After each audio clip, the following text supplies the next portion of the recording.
la durée. Je le porterai jusqu'au bout. Mais maintenant, votre responsabilité, c'est d'aller partout en France pour le porter et pour gagner. Ce que je veux, c'est que vous, partout, vous alliez le faire gagner, parce que c'est notre projet. Vive la République, vive la France. Parce que c'est notre projet. Vive la République, vive la France.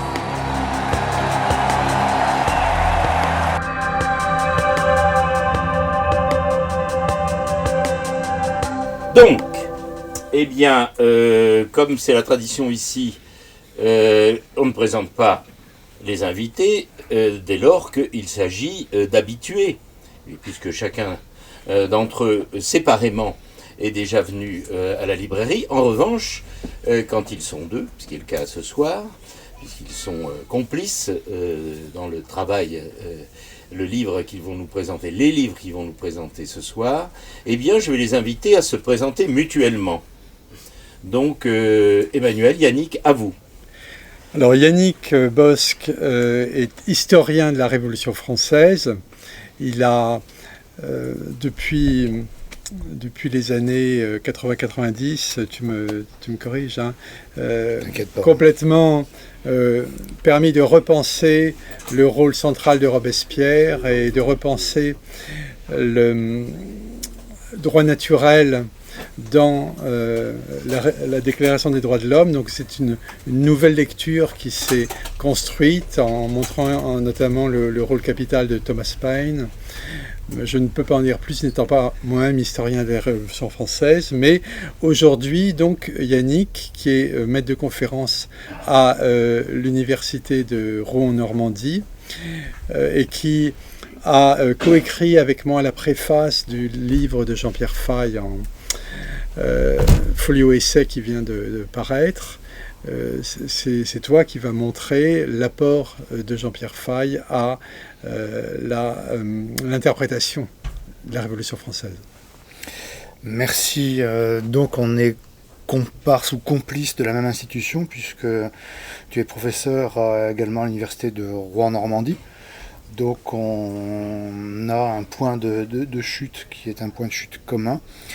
Tu es en philosophie, moi en histoire, et on s'est retrouvé sur un terrain qui était celui d'Hannah Arendt, puisque Hannah Arendt est quelqu'un qui a produit, on va dire, des réflexions autour de la Révolution. Et on a organisé à Rouen d'ailleurs un colloque commun, édité chez Quimet, autour d'Hannah Arendt, la Révolution et les droits de l'homme, où moi en tant qu'historien, pas du tout spécialiste d'Arendt par ailleurs, mais en tant qu'historien et historien de la Révolution française, j'ai essayé de comprendre quelle était la logique de son propos, alors qu'Emmanuel était engagé déjà depuis un certain nombre d'années autour d'Heidegger et autour de, on va dire, la propagation d'Heidegger dans la pensée philosophique à l'échelle mondiale, et où Arendt jouait un rôle de levier assez fondamental, et en particulier qui a permis de masquer ce que tu montres, c'est-à-dire la dimension intrinsèquement nazie de la pensée d'Heidegger. Alors au départ, tu viens pas de là, tu viens d'un champ de la philosophie qui est plutôt celui de la Renaissance, je pense, Descartes, Pascal. Et cette incursion dans la pensée d'Heidegger, dans la pensée d'Arendt, dans leur réception, surtout prolonge en fait des choses qui ont été engagées par Jean-Pierre Faye dans les années 60-70, au moment où il va après glisser vers la Révolution française. Donc il y a des circulations en fait qu'on représente, oui, qui sont celles de Jean-Pierre Faye. Oui, effectivement, il y a une sorte de hasard objectif de nous être retrouvés dans cette université de Rouen sur des thèmes se croisant. Et donc aujourd'hui, nous nous effaçons un peu puisque nous sommes les simples préfaciers du livre de Jean-Pierre Faye. Mais c'est intéressant de voir que après avoir en 1981 créé le projet d'un collège international de philosophie, Jean-Pierre Faye en 1986 a créé une deuxième institution de recherche qui a été active jusqu'en 2007, qui s'appelle l'Université européenne de la recherche. Et dans ces deux institutions, c'est là que a commencé à se construire en partie le séminaire sur la Révolution française de Florence Gautier et Yannick Bosque, qui travaillait en dialogue avec les intuitions de Jean-Pierre Faye. Donc ça c'est important. Par ailleurs, il y avait tout ce travail qui est celui du grand livre fondateur de son œuvre, Les langages totalitaires de 1972, de Jean-Pierre Faye, sur la révolution conservatrice allemande en tant qu'elle a rendu acceptable la venue au pouvoir d'Adolf Hitler. Ce travail a trouvé au début des années 2000 une répercussion chez deux germanistes importants, Jean-Luc Evard, qui était en charge du fonds allemand à la bibliothèque, à la BDIC, à la contemporaine à Nanterre, et Denis Trevaller, traducteur de Blumenberg et de Carl Schmitt. Et c'est en dialoguant avec Evard et Trevaller dans ce contexte que j'ai eu l'audace de vouloir publier des séminaires inédits de Heidegger, et donc les choses ont commencé à se cristalliser dans les années 2002-2005. Et finalement, ces deux versants des recherches de Jean-Pierre Faye, qui ont trouvé des prolongements chez Yannick Bosque pour la Révolution française, chez deux germanistes et dans mes propres travaux pour la critique de Heidegger et de ses suites, se sont retrouvés d'abord dans ce colloque dont on a parlé et aujourd'hui comme préfacier du livre de Jean-Pierre Faye. Alors, en fait, nous nous retrouvons aujourd'hui pour une double raison. Tout d'abord, la réédition, l'édition revue de son dictionnaire politique portatif, dont on va principalement parler, mais aussi le fait que le 19 juillet, ce sera le centenaire de la naissance de Jean-Pierre Faye, qui est heureux de cette soirée et qui vous salue, qui ne peut pas lui-même présenter son livre étant donné le poids des ans, mais qui a rédigé un avant-propos à ce livre qui sera peut-être l'un de ses derniers textes. Donc on a la présence de l'auteur par son texte. Je rappelle donc tout d'abord un tout petit peu ce que représente Jean-Pierre Faye. Il faut souligner l'étendue, la diversité de son œuvre. Si vous prenez la bibliographie à la fin de l'essai, on a 61 titres de livres. Et si on ajoutait les articles, les entretiens, il faudrait peut-être un volume. C'est une œuvre donc extrêmement ample et d'une variété peu commune, puisque Jean-Pierre Faye est d'abord poète, Couleurs pliées notamment, publié en 1964 chez Gallimard, romancier. Il a la même année 1964 le prix Renaudot pour l'Écluse, qui est un récit sur le clivage de Berlin avec le mur. L'Écluse, c'est la métaphore du mur. L'Allemagne coupée en deux. Dramaturge, l'année suivante, il monte avec la compagnie Renaud-Barreau, Hommes et Pierres à l'Odéon. Et en 1983, Marcel Maréchal va monter et jouer les grandes journées du Père Duchesne, qui sont sur la Révolution française, au Théâtre de la Criée à Marseille. Et puis, il y a l'œuvre théorique. Je donne quelques jalons. Théorie des récits, langage totalitaire, Hermann, 72. Le dictionnaire politique portatif, qui, dans la première édition, est chez Gallimard de 82. 10 ans plus tard, la raison narrative chez Balland. 10 ans après, 2004, chez Armand Collin, la philosophie désormais. Et en 2013, à l'âge de 88 ans, Jean-Pierre Faye publie un de ses derniers livres qui est L'état total selon Carl Schmitt, chez Germina, un très bon éditeur qui a édité aussi Badiou et d'autres auteurs, mais qui malheureusement a croulé sous le problème économique et n'a pas continué. Et bon, Rappelons qu'il y a aussi le créateur de la revue Change en 1967, le créateur avec Michel Butor et Nathalie Sarraute en 1968 de l'Union des écrivains, et ce que je rappelais sur le collège de philo, je ne reviens pas dessus. Alors cette diversité n'est pas du tout un éclatement, il y a une unité qui est celle d'une question centrale, la question du récit et de l'action du récit dans l'histoire. Et donc ici, l'expérience du romancier et les investigations théoriques se renforcent mutuellement, se complètent. Alors, Terreur, tolérance, violence est un livre qui naît au départ d'une commande italienne de l'encyclopédie Einaudi. Vous savez qu'Einaudi est l'éditeur historique de Gramsci. Jean-Pierre Faye était assez ami, j'ai retrouvé toute une correspondance avec Einaudi, et dans la deuxième moitié des années 70, il publie 5 articles dans cette encyclopédie. L'article démagogie, l'article répression, l'article terreur, l'article tolérance, l'article violence. Et on voit sa pensée se construire dans cette investigation, comme il le fait toujours, qui n'est pas sur les commentateurs et les secondes mains, mais sur les textes mêmes, les récits mêmes, les narrations mêmes qui ont rendu possible la création d'une constituante, qui ont rendu possible cette révolution du législatif, cette mise en avant du pouvoir législatif qui se constitue avec la Révolution française.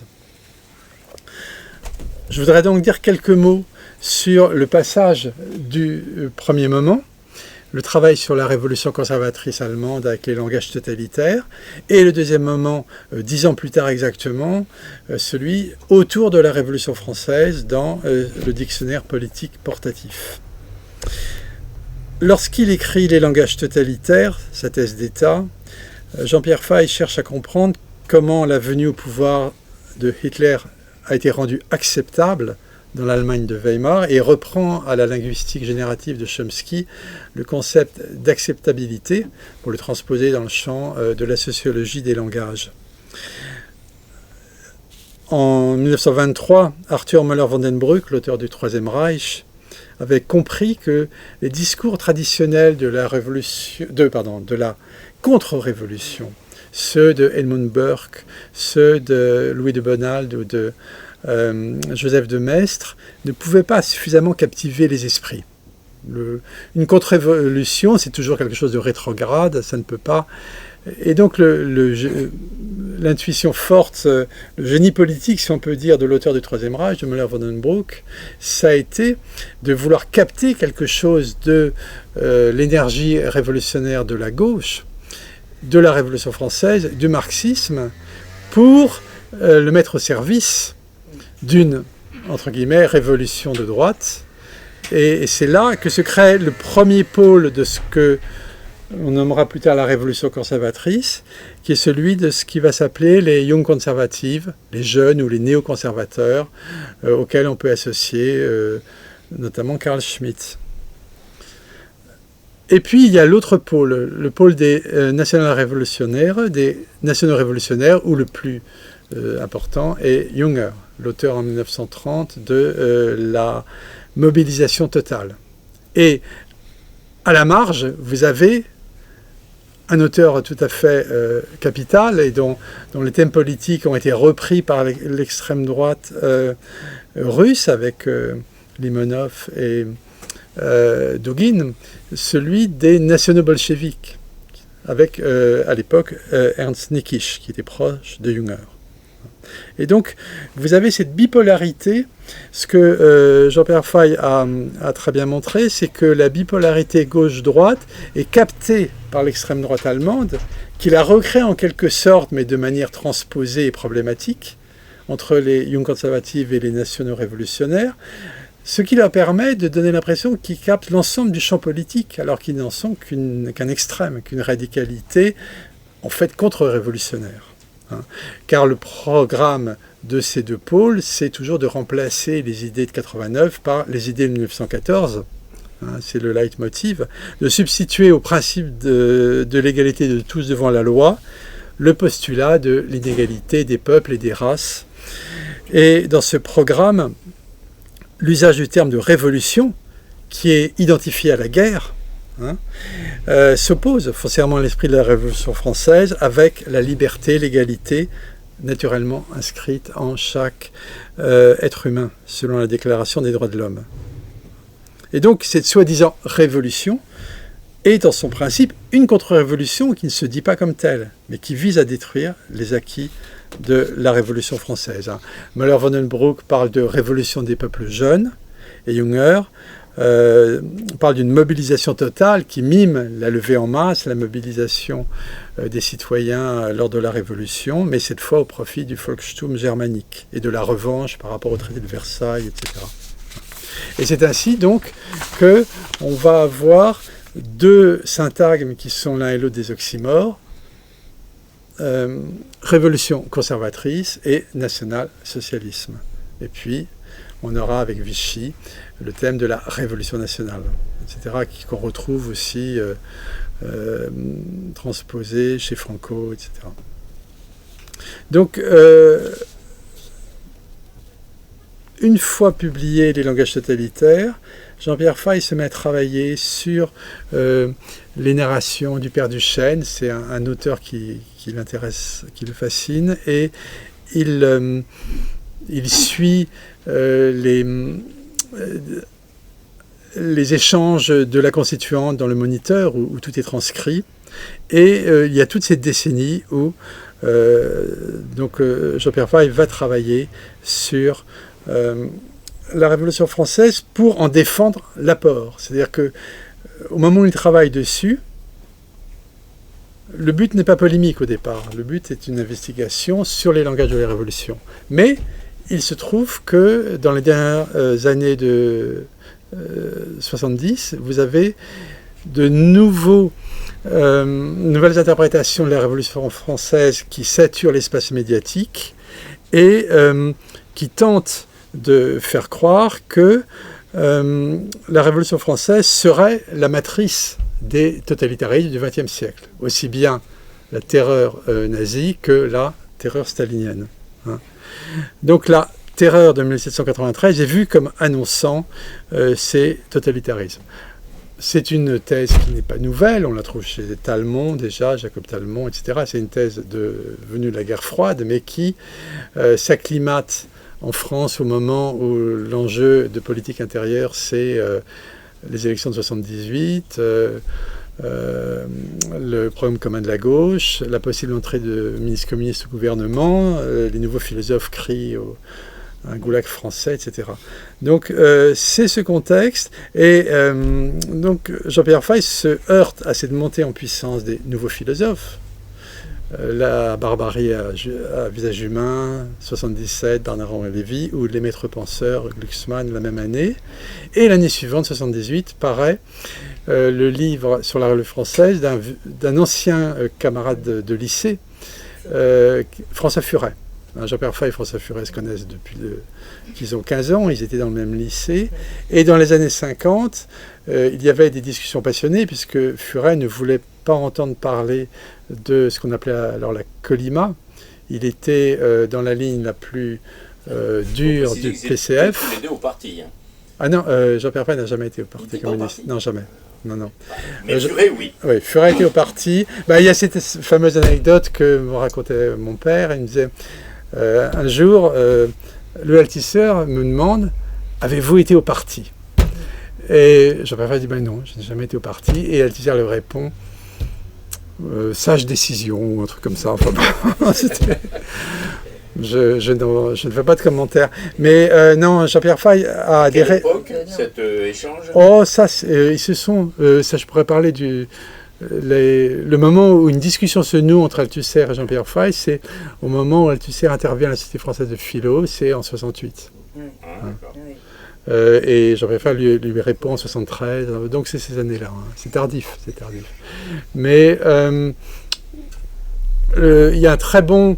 L'article sur Jean-Pierre Faye du Matron est très bon, il est fait par François Gobille, Boris Gobille, excusez-moi, Boris Gobille, qui a fait aussi un livre sur mai 68, retrace. Jean-Pierre Faye a été dans deux parties, il a été très très brièvement à la SFIO. Il en est parti quand il y a eu cette catastrophe de la politique de la SFIO par rapport à l'Algérie, et il a brièvement adhéré au PSU. Et il a suivi on peut dire que tout au long des années 60, il dialogue avec cette partie des intellectuels communistes qui vont défendre les écrivains tchèques, et c'est avec ces intellectuels-là qu'il va créer l'Union des écrivains. Donc il est compagnon de route de ces intellectuels, il est proche aussi des lettres françaises, et il s'oppose à Solers quand Solers prend une ligne extrêmement dure, où quasiment il défend les chars russes lors du printemps de Prague, avant assez vite de verser dans une sorte de maoïsme aussi très transitoire, puisqu'ensuite il va devenir heideggerien. Bon. On peut dire que Jean Verfeil, qu'on apprécie ou non sa ligne, est assez constant. Dans les années 70, ce qui le caractérise, c'est que je pense qu'il essaye de répondre simultanément à deux événements qui sont d'un côté le printemps de Prague et de l'autre le coup d'État de Pinochet. Et je me souviens que après ce coup d'État militaire, au moment où le plan Condor consiste à traquer les opposants des juntes militaires jusqu'en Europe, où on les assassine, il y avait une conférence de presse d'un des chefs en exil de l'un des partis d'opposition à Pinochet dans notre appartement. Et il y avait des gardes du corps armé qui campaient dans l'escalier. C'était une période assez tendue. Pour la question tchèque, en 1977, Jean-Pierre Faye a soutenu la charte 77 et il est allé au moment du procès de Prague, quand Václav Havel et Jiří Dinsbír étaient donc inculpés, et il s'est fait arrêter par la sûreté de l'État. Il a été interrogé toute une nuit, au petit matin. On l'a déposé à la frontière.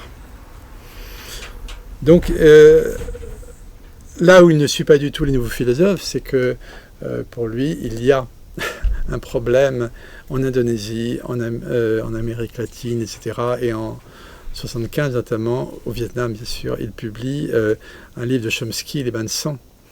Les bains de sang constructifs, comme le disaient certains discours, qui lui vaudra beaucoup d'adversité.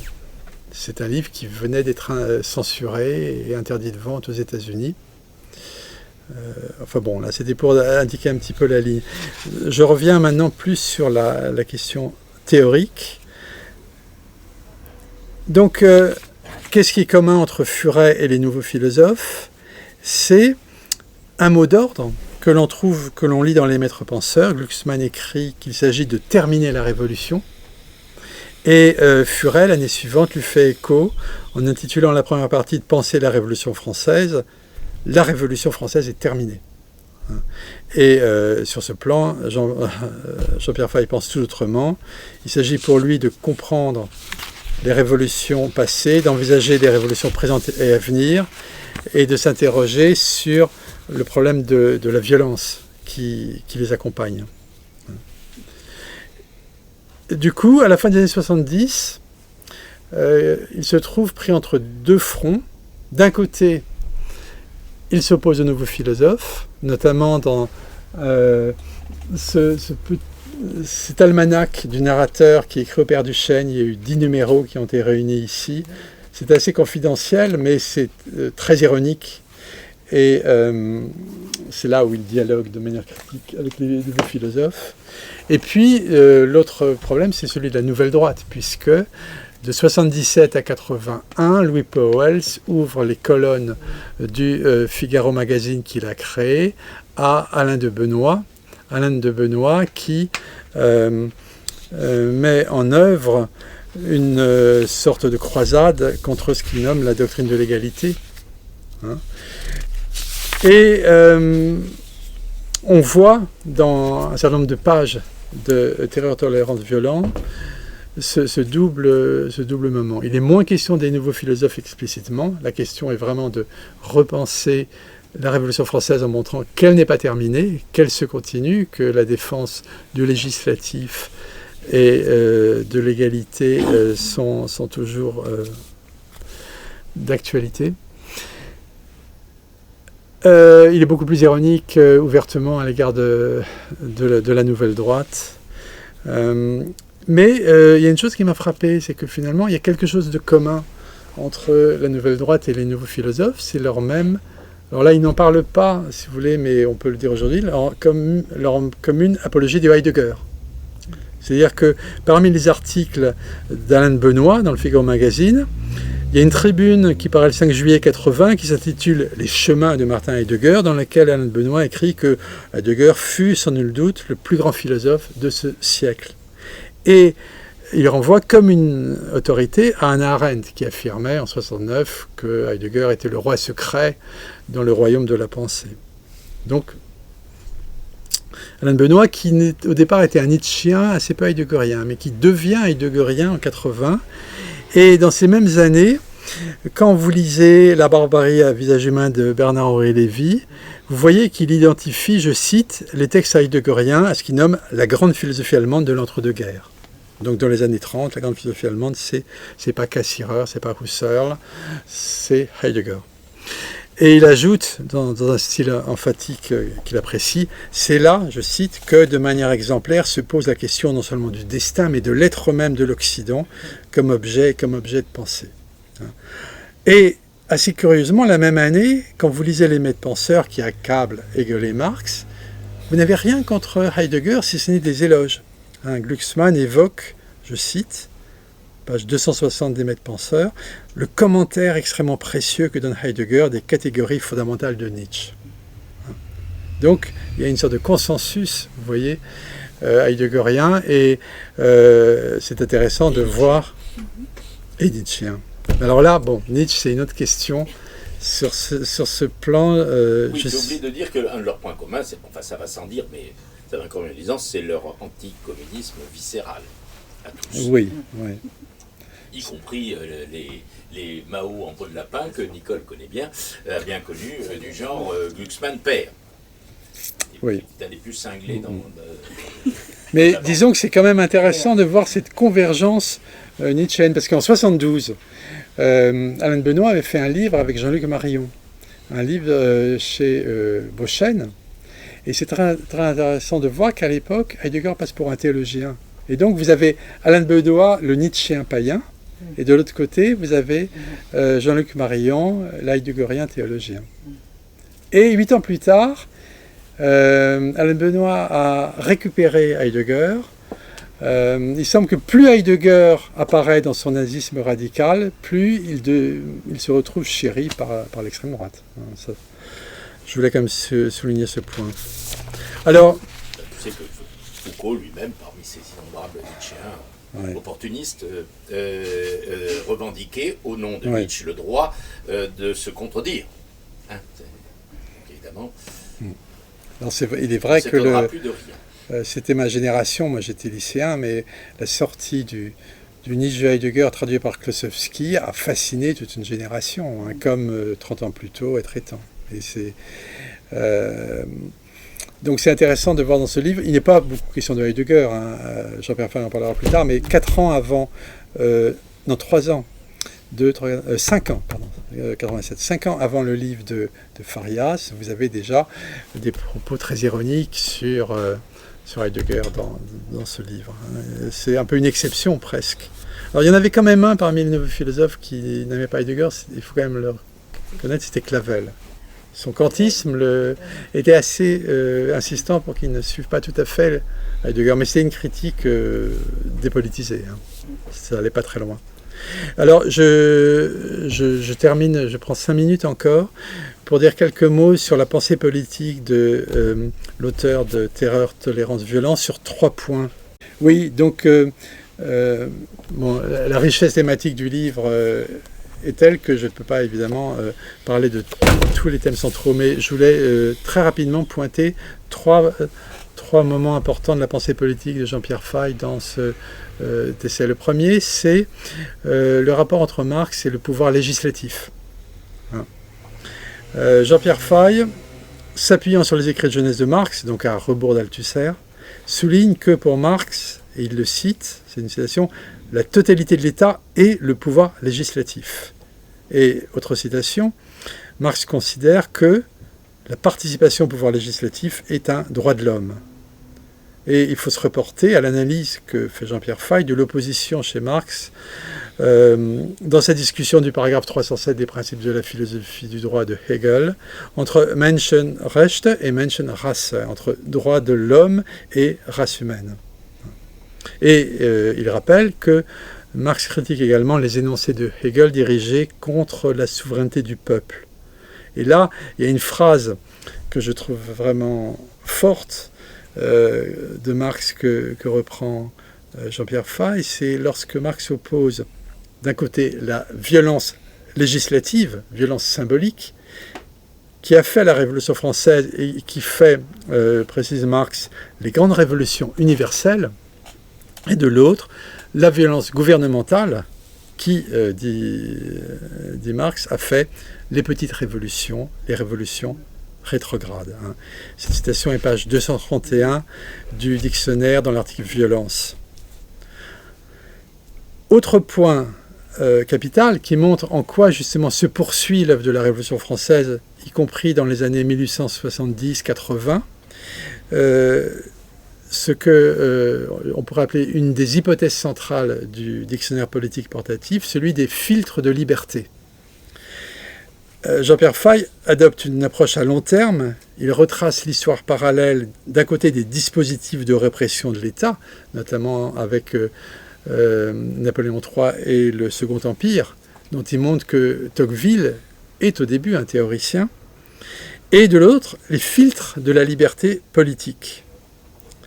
Il conçoit le champ politique comme un champ magnétique aux oscillations aimantées par la bipolarité gauche-droite, selon que prévalent les fils de liberté, à gauche, ou les dispositifs de la répression d'État, à droite. Alors, ces notions de fils de liberté, comme la notion d'acceptabilité dans les langages totalitaires, s'inspirent en partie de la notion linguistique de filtre de langage.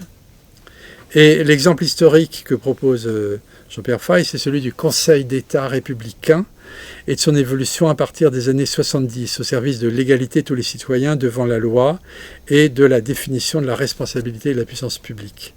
Et là, c'est très intéressant parce qu'il montre comment, héritage de l'Ancien Régime, le Conseil d'État, qui est refondé par la Constitution bonapartiste de l'an 8, est transformé par la loi de 1872 et finalement constitué par la Constitution de la Troisième République de 1875.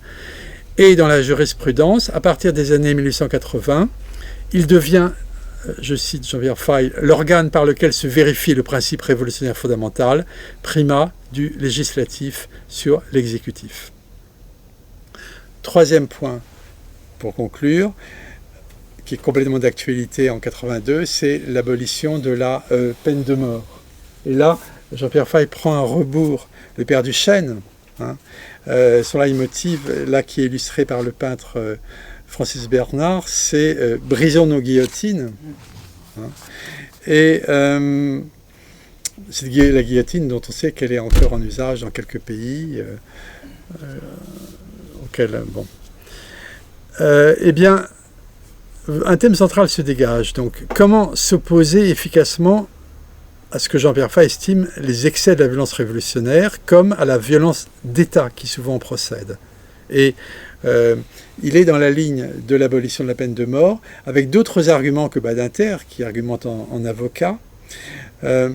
Jean-Pierre Faye, donc, argumente par rapport à ce concept de la révolution qu'il continue à défendre. Et il rappelle, mais ça tu vas maintenant le dire et le montrer, que Robespierre était radicalement contre la peine de mort, et qu'il a fait une seule exception, ce qui pensait être l'unique exception, qui était celle de M. Veto, au moment où on découvrait que M. Veto travaillait contre la France avec les émigrés, etc.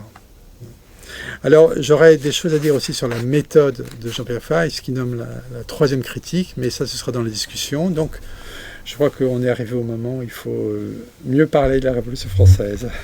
Bah oui, merci que tu as introduite à plusieurs reprises. Effectivement, c'est la question de l'émergence de la Révolution française dans la réflexion de Jean-Pierre Faye, hein, qui est en fait au cœur de cet ouvrage, qui est, on va dire, la coagulation, la cristallisation, en fait, dans ce travail de réflexion qui court, je pense, dans les années 60-70 déjà, autour en particulier de tout son travail sur le retournement des langages, qu'il voit à l'œuvre dans la construction de cette idéologie folkish que tu repérais en Allemagne, sur une révolution qui devient conservatrice, un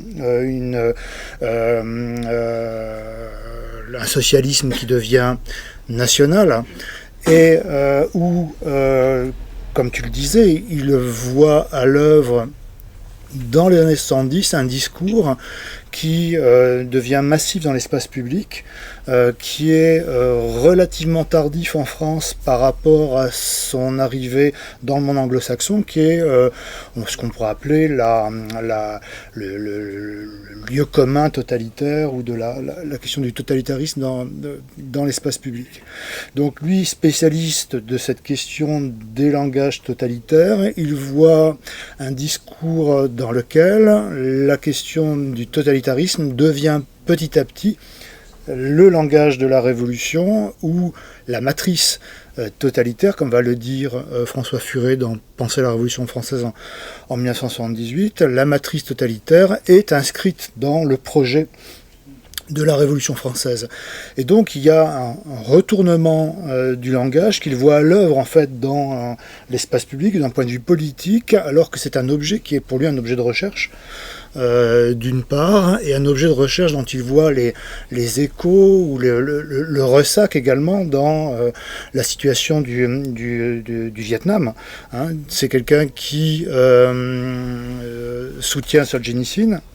C'est quelqu'un qui s'oppose à la manière dont la répression tchécoslovaque est mise en œuvre. C'est quelqu'un qui s'oppose également à la manière dont, au Vietnam, un discours de même nature, d'ailleurs il utilise le terme goulag.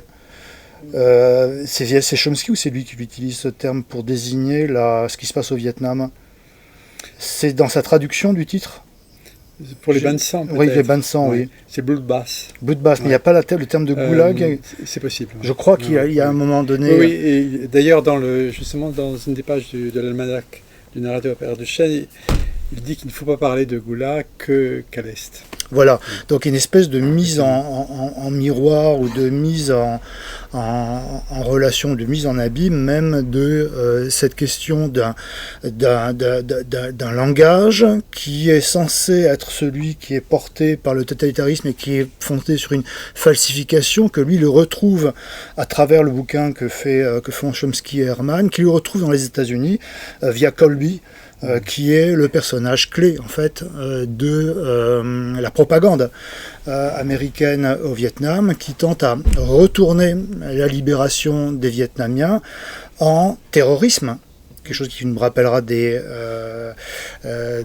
choses aujourd'hui. D'ailleurs, ce livre est important parce que, on en discutait tous les deux, là, il y a une heure avant de venir ici, on est dans un moment où ce retournement des langages, en fait, quelque chose qui est particulièrement frappant.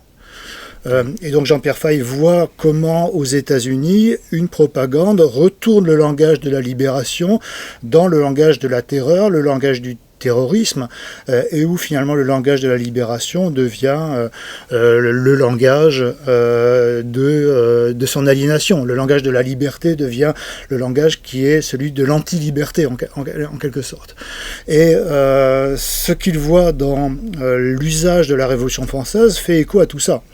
Donc on a effectivement un retournement qui est en train d'être opéré du côté de quelqu'un qui est François Furet, comme tu l'as dit, qu'il connaît bien depuis longtemps, qui était par ailleurs, quelqu'un de très intransigeant quand il était membre du Parti communiste, et qui niait dans ses discussions avec Jean-Pierre Faye cette question de la répression de l'URSS de Staline, et qui là se retrouve finalement être un des héros, un des porte-parole de toute cette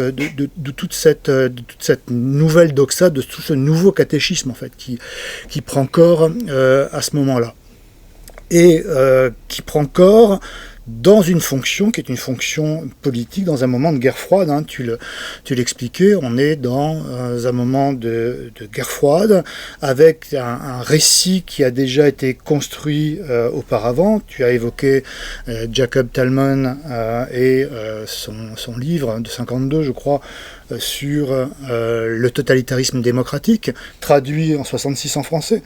Donc il commence à faire sens en fait en France à ce moment-là. On a Hannah Arendt aussi, qui est traduite dans 63, je crois, c'est ça, ou 64, dans ces eaux-là, enfin dans les années 60, on va dire, également. Et donc il y a une espèce d'objet qui se construit, porté par les nouveaux philosophes par ailleurs, et qui amène Jean-Pierre Faye à s'interroger sur cette instrumentalisation de la Révolution française, de cette falsification du langage, cet empoisonnement du langage qui touche à un objet, la Révolution française. Donc si la Révolution française c'est le nazisme, ça veut dire que la machine narrative, comme il le dit, la machine narrative nazie et fasciste qui a été construite pour détruire la narration de 89 a gagné finalement. Au bout du compte. Cette machine narrative-là qui a été fabriquée et qui se retrouve maintenant dans l'espace public pour détruire ces filtres de liberté. Donc une révolution qui n'est pas finie, comme le dit Furet, qui n'est pas dans le passé, qui n'est pas fossilisée, qui n'est même pas dans la révolution bourgeoise, hein, telle qu'on peut la lire dans une certaine doxa marxiste, mais pour Jean-Pierre Faye, une révolution qui est toujours... il disait, enfin, dans un entretien que j'avais lu avec lui dans ces années 80, il parlait de prospective. Donc une approche prospective de la Révolution française, elle est toujours là, ces filtres de liberté s'ouvrent, et là, si on accepte ce discours-là, qui est l'inversion totale de la possibilité de la liberté, alors rien ne devient plus possible. Hein, Néron a gagné, hein, voilà, Néron a gagné en fait, c'est-à-dire que l'impossibilité de la liberté devient finalement la norme. Alors François Furet évidemment va être porté par un poids médiatique tout à fait considérable, hein. Il y a l'édition Gallimard avec lui, il a la Revue des Annales, il a le Nouvel Observateur, il a également tout un champ médiatique, hein, qui adhère à ce récit, parce que, tu l'as rappelé rapidement, mais on est dans un contexte d'union de la gauche, dans un contexte où c'est le Parti communiste qui va incarner le lien potentiel entre une révolution française et le totalitarisme stalinien, qui serait donc en germe dans la Révolution française, même si, encore une fois, on l'a déjà chez Talmon. Juste une seconde, je mettrai le livre à l'écran, il est là ici. Je rappelle, ça fait écho à quelques débats qui ont eu lieu avant des échanges qu'on a eu, y compris avec Annie Lacroix et autres, qu'il existe un livre écrit par un Américain, une thèse auprès de Paxton, qui explique ça, mais impeccablement, avec des sources qui sont effectivement les sources journalistiques, qui racontent chronologiquement tout le processus et comment les intellectuels de gauche, entre guillemets, français, en s'appropriant le concept de totalitarisme co-inventé par Arendt et Brzezinski, on l'avait oublié celui-là, il ne compte pas pour du beurre, eh bien vont devenir les plus réactionnaires au monde, les plus régressifs, et ce qui nous amène progressivement à l'état de délabrement qui va suivre, avec la Mitterrandie bien sûr, et avec aujourd'hui la Macronie qui est dans la suite logique des opérations. Donc il est en permanence sur le site, je mettrai le livre dans sa version poche à l'écran lorsqu'on va diffuser ça, mais vous avez une relation extrêmement détaillée avec toute la chronologie point par point, où tous les acteurs et beaucoup d'autres que nous avons évoqués ici, et où Furet tient un rôle central, il faut le rappeler, un rôle profondément néfaste, évidemment, pour ne pas dire répugnant.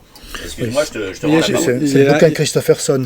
C'est le bouquin de Christopherson. Mais il y a quelque chose quand même d'intéressant, tu parlais de Furet à Gallimard, mais c'est intéressant quand même qu'Antoine Gallimard ait pris la décision de rééditer maintenant Oui, tout à fait. le livre de Jean-Pierre Fay. Mais Ça montre qu'il y a quand même des contre-champs. Il y a des champs, des contre-champs, mais c'est Gallimard, c'est une énorme maison. Et là, on est plutôt du côté de son beau-frère, qui est Pierre Nora, en fait, qui, chez Gallimard, joue un rôle profondément néfaste et réactionnaire, là aussi, comme chacun sait, ou devrait savoir. Enfin, ça s'est un peu estompé avec l'âge. Je parle de Nora, évidemment, il n'a plus la même capacité de nuisance que jadis. Voilà, donc la manière dont François Furet construit un récit de la Révolution française est un récit qui est en total décalage par rapport au récit que voudrait porter Jean-Pierre Fay. Ce qui caractérise le récit de François Furet, c'est que c'est pas un récit dans l'archive, c'est pas un récit qui est dans le discours des acteurs, mais c'est un récit qui est dans le discours de l'historiographie. Donc on est chez Jean-Pierre Fay chez François Furet devant un discours qui est suivant cette utilisation que fait Raymond Aron d'une phrase supposée de Marx. Voilà, il dit les acteurs font l'histoire mais ne savent pas l'histoire qu'ils font.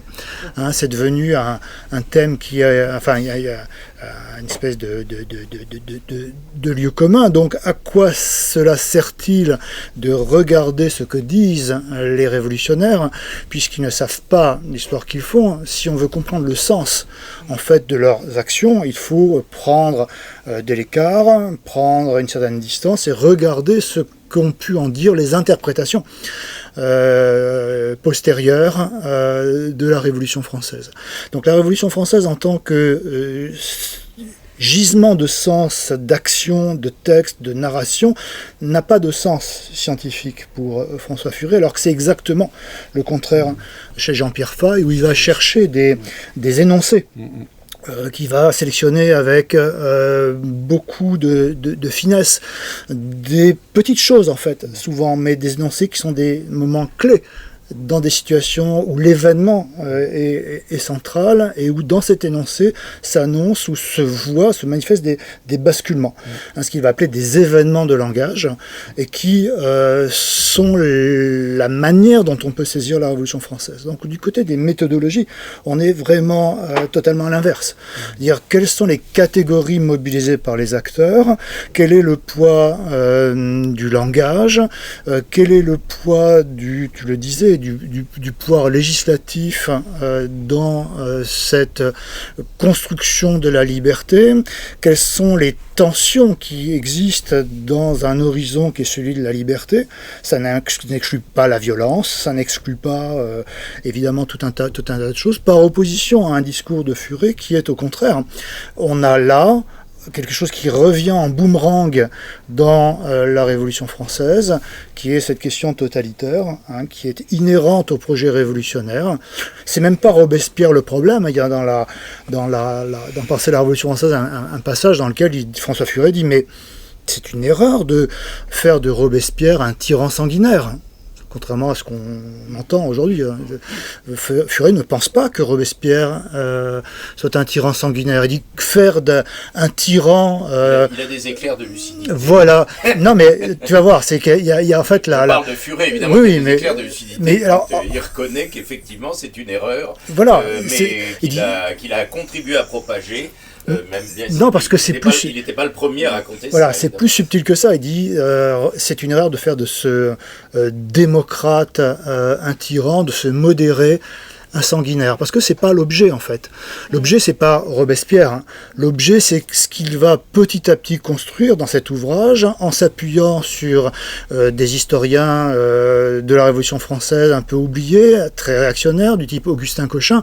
C'est une machine en fait qui existe et qui est générée par la Révolution elle-même, qu'il va appeler, après d'autres, le jacobinisme, mais une machine qui a sa propre logique, qui a son propre déroulé, qui a sa propre cohérence. Et Robespierre n'est finalement un rouage dans une machine, mais un rouage qui n'a pas conscience de psychologie particulière ou de volonté d'être un dictateur.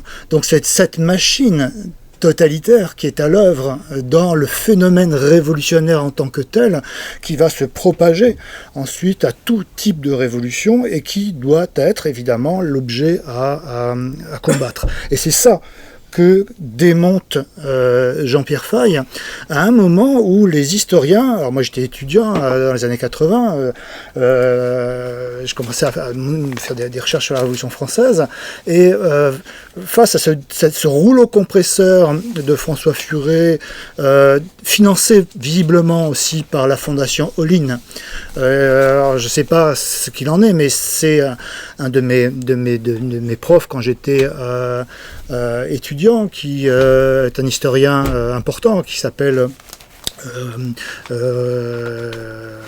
Robert Bonneau, qui explique que François Furet a été financé par la fondation Olin réganienne pour, grâce à la Révolution française, lutter contre le communisme. Donc il y a un programme qui est un programme de guerre froide, qui devrait toucher un demi-million de dollars pour propager ce type de discours. Et donc François Furet construit cette machine-là dans un moment qui est un moment clé, puisqu'on est au début des célébrations du bicentenaire de la Révolution française. Donc on n'est pas simplement dans un objet livresque, on n'est pas simplement dans un objet qui est porté à la marge d'un débat politique qui est fondé sur l'anticommunisme, mais on est sur un objet historique qui fonctionne sur le plan de la commémoration, donc qui est profondément un objet politique, et qui va être la nouvelle doxa, en fait, le nouveau catéchisme qui va s'installer dans l'espace public jusqu'à aujourd'hui quasiment, mais qui ne va pas avoir de prise sur les historiens de la Révolution française. Les historiens de la Révolution française, face à cette espèce d'énorme masse de quelqu'un qui ne va pas voir les archives, de quelqu'un qui ne connaît pas visiblement les débats de la Révolution française et qui s'en moque, puisqu'il faut regarder l'historiographie, il faut regarder le discours sur les acteurs, puisque les acteurs font l'histoire mais ne savent pas l'histoire qu'ils font. Face à ça, un historien de formation s'étonne. Et donc, la réponse des gens qui sont proches de Soboul, ceux qui sont à la Sorbonne, ceux qui incarnent, on va dire, une révolution que François Furet désigne comme encartée au Parti communiste ou dans ses proximités, tous ces chercheurs-là ont des réactions qui sont très décalées par rapport à cette puissance médiatique. Ils parlent érudition.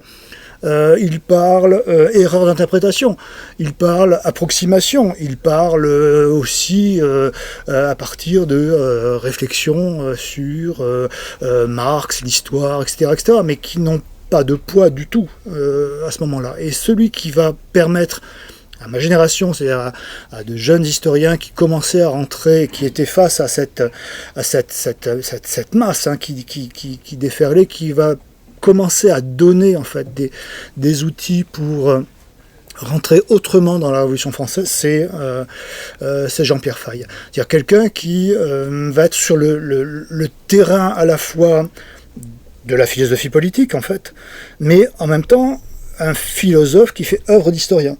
C'est-à-dire quelqu'un qui est à cheval sur des choses qu'on ne voyait pas à l'époque. On n'avait pas beaucoup de recours en fait chez les historiens pour aller du côté d'une pensée de la Révolution française. On était dans des choses qui étaient très pauvres en fait.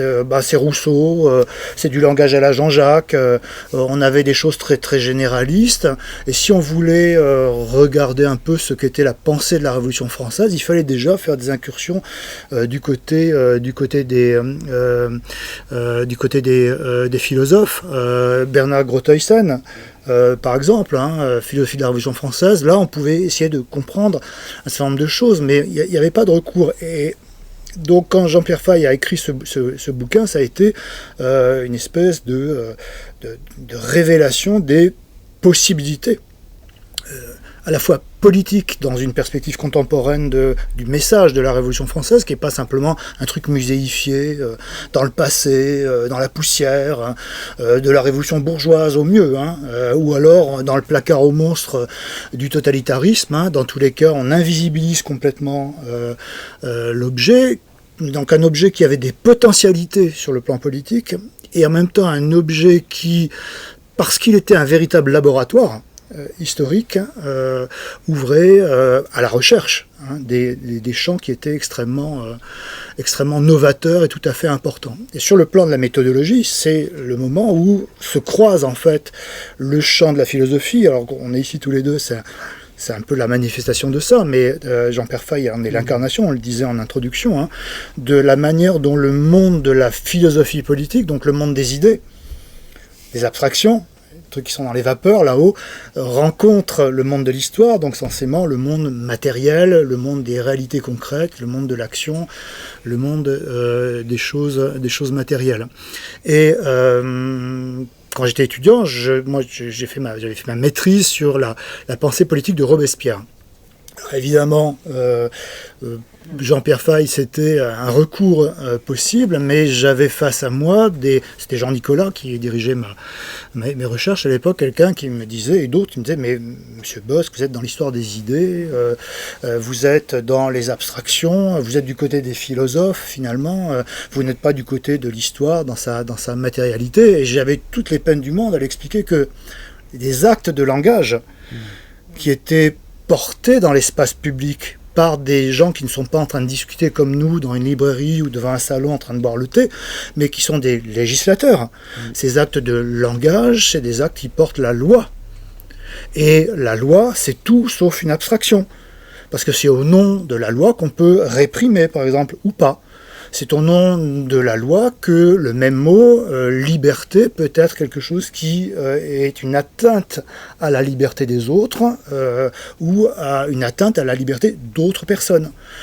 Si ces paysans qui se révoltent en février 1790 contre des propriétaires qui font monter le prix du grain, si ces paysans sont des brigands qui attentent à la liberté du propriétaire qui est dans écoutez, je fais ce que je veux, je suis propriétaire, je suis libre, la déclaration des droits l'indique et personne n'a le droit de me prendre mes propriétés.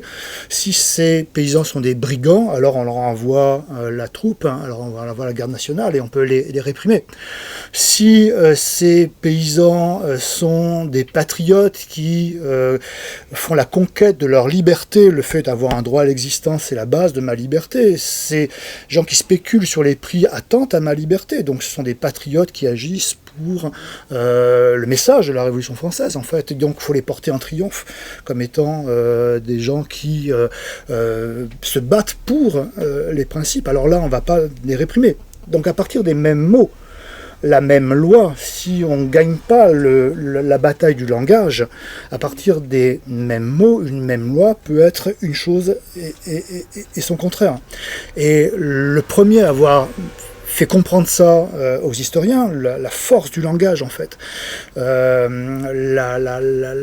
fait que la Révolution française est une bataille continuelle pour le sens des mots, où le même terme peut être employé de manière totalement différente. Le premier à avoir mis le doigt sur cette question-là, c'est Jean-Pierre Faye. Et donc la possibilité d'étudier l'événement à travers ces actes de langage, qui sont aussi des actes politiques, par lesquels les mots et le sens qu'on leur donne, et les rapports de force qui permettent de faire glisser un terme dans un sens ou dans l'autre, devient le cœur de la narration que l'on construit. Et c'est quelque chose qui a été extrêmement fructueux, c'est-à-dire qu'on est maintenant dans la compréhension que les mots ont des dynamiques, ils sont portés par des acteurs, ils n'ont pas de sens fermé ou clos en eux-mêmes, mais ils peuvent glisser d'un élément à l'autre. Et c'est grâce à ces premiers travaux qui vont être développés ensuite, tu l'évoquais, et c'est grâce à ces travaux-là qu'ont été ouverts donc des possibilités d'investigation sur les acteurs font l'histoire, mais peut-être savent-ils l'histoire qu'ils font. Peut-être que les paroles qu'ils prononcent ont un sens. Peut-être est-il judicieux non seulement de les contextualiser, mais de les mettre en réseau dans ce que disent d'autres acteurs au même moment autour des mêmes catégories. Peut-être que quand le mouvement populaire mobilise à cet endroit-là la notion de liberté, ce n'est pas la même chose que quand le Chapelier parle de liberté. Peut-être que ce qu'on appelle la révolution, c'est pas la révolution, qu'il y a de multiples manières de porter cette révolution. Et que même dans les petits recoins qui permettent de définir des grandes tendances, il y a d'autres visions alternatives de la Révolution française. Et donc c'est une révolution qui s'ouvre sur des possibles en fait. Donc cette mise en prospective dont il parle, ça nous ouvre sur une révolution qui est faite de possibles. Et de langage dont il faut comprendre en fait toute la, sinon l'énigme, du moins tous les usages. Alors Jean-Pierre Faye, je finirai là-dessus, c'est quelqu'un qui il travaille sur les oxymores, sur la révolution nationale, et là il y a en fait l'opposition qui a été fixée par Talmon, par Berlin, par Arendt, par Furet par la suite, qui fait qu'il y aurait le domaine des droits de l'homme, d'un côté, qui serait le domaine de l'Occident, le domaine du capitalisme, le domaine du libéralisme, où on aurait dans les droits de l'homme finalement une espèce de catéchisme de l'entrepreneur libéral, etc. Et par opposition au monde de la terreur, qui serait le monde du jacobinisme, le monde du totalitarisme, le monde de la révolution en général, Jean-Pierre Faye est celui qui nous incite dans cet ouvrage-là à penser les deux ensemble. Donc comment on est à la fois devant quelqu'un qui fait guillotiner, qui est contre la peine de mort, donc comment on est devant quelqu'un qui est contre la guerre, mais qui va être obligé de la mener, en la prenant au sérieux, qui plus est. Comment se fait-il que ces filtres de liberté se déploient et qu'en même temps, il y ait effectivement de la terreur, de la répression, une répression qu'on pourrait trouver aussi ailleurs, mais est-ce que c'est la même terreur, la même répression? Donc il pose ces questions-là, il les met là, dans une phrase assez saisissante, je crois que c'est dans la fin du chapitre sur la terreur, et il dit « Le récit standard de la Révolution française a donné à la Révolution russe un cadeau empoisonné, il lui a donné la terreur sans les droits de l'homme. » Et donc il nous incite à chercher dans l'archive, moi je parle comme historien, je ne suis pas philosophe, mais à chercher dans l'archive quelque chose qui serait la possibilité de penser ensemble les deux. Et de fait, l'archive nous indique que pendant la Révolution française, déjà la notion de terreur est une construction, qui est une construction thermidorienne, qui n'est pas en tant que système politique revendiqué par les fameux jacobins et le fameux jacobinisme. L'idée de système de terreur est formulée par Tallien en août 1794, donc il y a déjà un mois que les robespierristes, entre guillemets, ont été exécutés. Donc on fabrique la notion de terreur comme système, ou de terroriste comme porteur de ce système est lié au jacobinisme, alors que les fameux terroristes ne sont plus là. Donc on est devant un objet qui est construit, ce qui ne veut pas dire qu'il n'y ait pas des usages du mot terreur, avec un petit t, pendant la Révolution française, porté par plein d'acteurs tout à fait différents, mais la terreur comme système est construite par ces thermidoriens, et ces thermidoriens, dit l'archive, disent les textes, disent également que la terreur, c'est les droits de l'homme.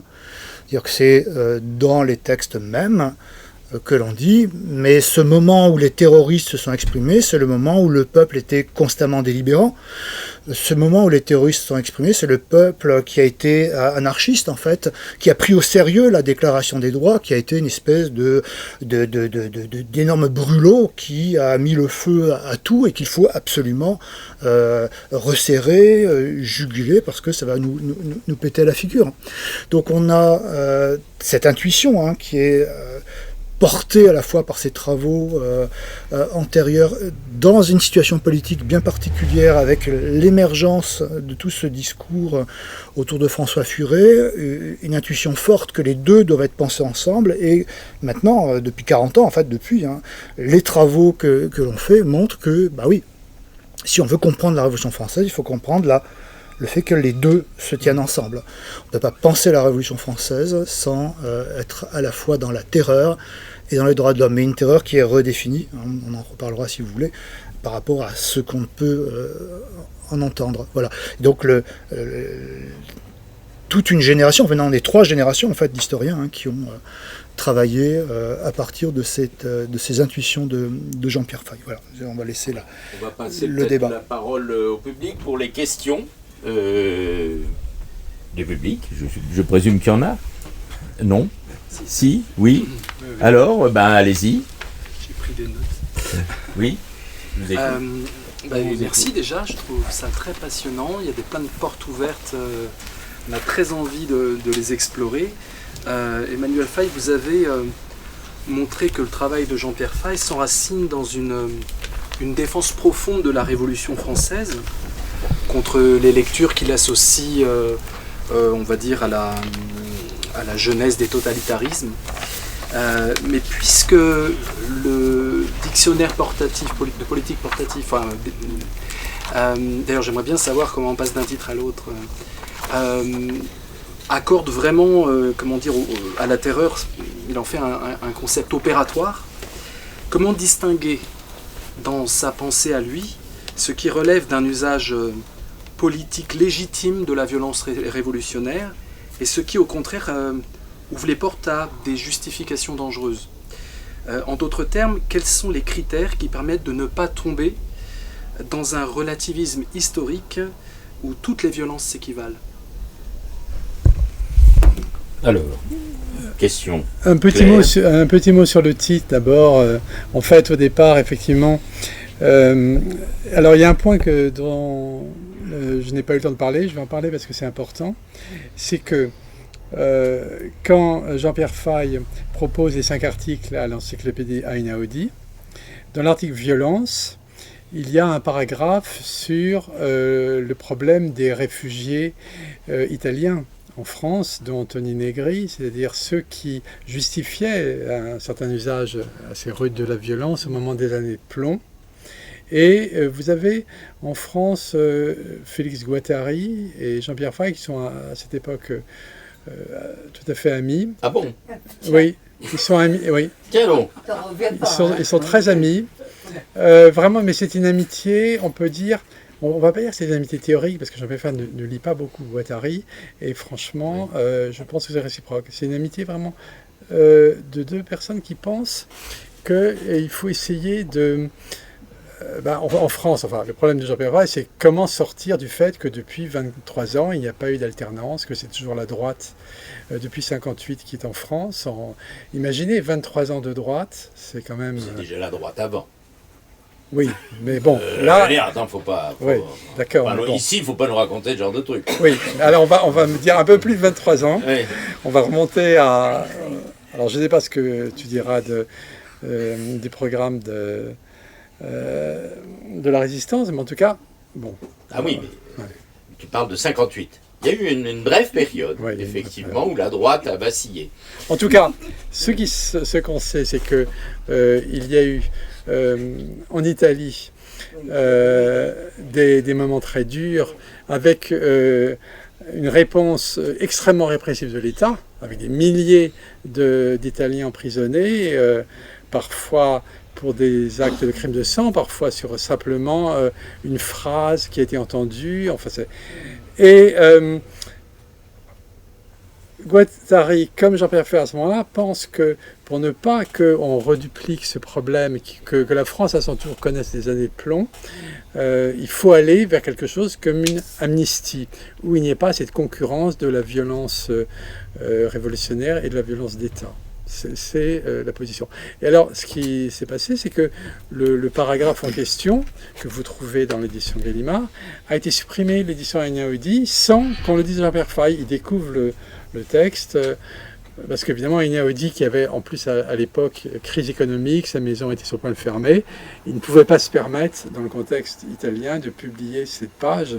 Il n'en a même pas référé à l'auteur. Donc, scandalisé par cette censure, alors qu'il y avait aussi un article tolérance, Jean-Pierre Fay a pris les 5 articles dans la version originale et les a proposés à Gallimard. Il y a 4-5 lignes.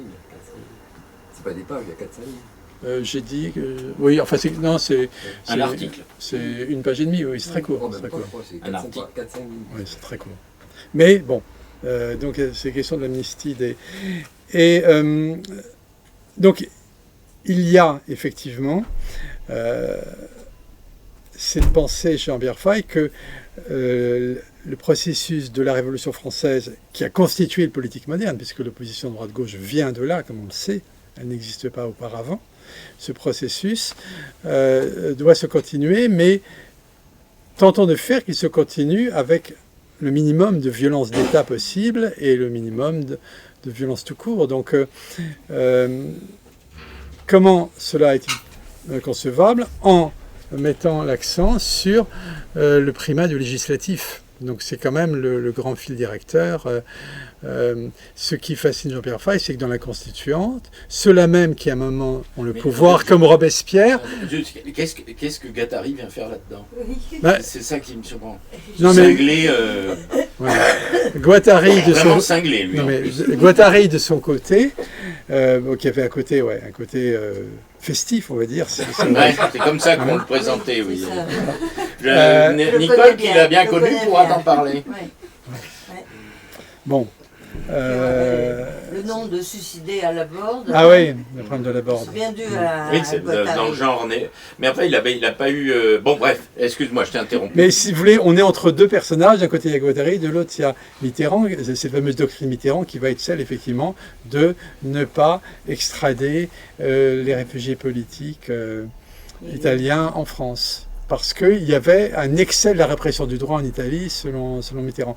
Et Jean-Pierre Fay, à ce moment-là, partageait cette position. Mais chez lui, en dehors de ce point qui est très ponctuel, mais que je voulais signaler, chez lui, il y a avant tout cette pensée du primat du législatif qu'il trouve dans la pensée de Marx et qui, à son avis, à un certain moment, c'est une des thèses du livre, manqué à Lénine. Il y a pour lui un contresens de Lénine sur Marx. Mais là, il y a un contresens de ton père. Parce que lis, ne serait-ce que la question juive, c'est particulièrement clair, sans parler des innombrables. Alors ça, je vais t'en livrer des tonnes. Hein. Tu sais, tu es chez Pontifex Maximus ici. Non, l'histoire du droit bourgeois, alors là, ça faisait doucement... Et à commencer par les droits de l'homme, c'est un passage très célèbre de la question juive, qui est justement sur la question de l'émancipation, et où il en balance sur... Il dit comment ces révolutionnaires français ont-ils pu nous sortir cette connerie, cette connerie-là. Je paraphrase à peine, hein, je l'enverrai, donc je ne sais pas trop où ton père a dépêché ça. Si, ce sont des textes, j'en ai lu tout à l'heure, qu'on trouve dans la guerre civile en France. Bon, on va pas, je suis pas sûr. Oui, mais enfin là je les ai pas, mais on va faire l'explication de texte. Il n'a pas bien compris ce qu'écrivait Marx, là, c'est clair. Parce que clair, sur ce point-là, Marx était parfaitement clair, hein, sur la question du rapport aux droits de l'homme et du droit bourgeois en particulier. Je veux dire, ça me faisait ricaner. La phrase de Marx, je citais, selon laquelle il y a d'un côté les grandes révolutions qui sont des révolutions du pouvoir législatif, de l'autre côté des petites révolutions rétrogrades qui sont celles de la violence d'État, etc. C'est une phrase de Marx. Oui, mais ça n'a rien à voir avec ce qui en est inféré en rapport avec la question le problème, du droit etc. Le problème, et des droits de l'homme. Mais le contresens de Lénine, c'est extrêmement précis, c'est sur une phrase précise, c'est pas une thèse générale et nébuleuse. Ce que montre Jean-Pierre Fay, c'est que, contresens notamment dans la traduction, dans une phrase qui concerne le rôle du corps législatif au début du Second Empire, au moment de l'affermissement du durcissement policier de Napoléon III. Je peux lire le passage, c'est page 239. Ce qu'il appelle le malentendu, le contresens de Lénine, c'est de croire que la critique de la séparation des pouvoirs par Marx qu'on trouve dans ses textes sur la guerre civile en France doit conduire à ce corps agissant, je lis Jean-Pierre Faye, qui tout à la fois détient la compétence de l'exécutif et celle du législatif. Et pour Marx, au contraire, dans ses textes, que lit Lénine, mais d'une certaine façon, sa critique vise le fait que le corps législatif du Second Empire est auto-élu, selbstgewählt, c'est-à-dire coopté à travers une comédie d'élections contrôlée par la domination de la violence gouvernementale. Donc pour lui, Lénine n'a pas exactement compris ce passage-là tel que Marx l'a pensé. Donc c'est vraiment un point très ponctuel et c'est un peu comme le disait tout à l'heure Yannick. Jean-Pierre Faye, la démarche de Jean-Pierre Faye consiste parfois à prendre des événements de langage extrêmement ciblés, extrêmement précis, pour voir à quel moment un retournement de l'interprétation peut conduire dans des directions tout à fait autres que celles initialement pensées. Ça, ton père en donne un parfait exemple. Avec son interprétation absurde, y compris de Lénine, évidemment. Non, mais attends, ce passage-là... Par rapport à Marx. Non, mais je te prends ce passage-là. Es-tu d'accord ou non? On pourrait faire... il faudrait prendre, si tu veux, le texte de la guerre civile en France et ce qu'en fait Lénine, très précisément. C'est vraiment ce qu'en fait Lénine, on le sait, c'est la révolution russe. Oui, d'accord. Mais... là, bon, je ne vais pas mobiliser. Si tu veux, on va en reparler un petit peu après. C'est un débat tout à fait intéressant. On pourra en rediscuter tout à l'heure, mais je ne veux pas mobiliser la parole. Il y a peut-être des tas d'autres questions dans le public. Non? Si on a... Si? Non?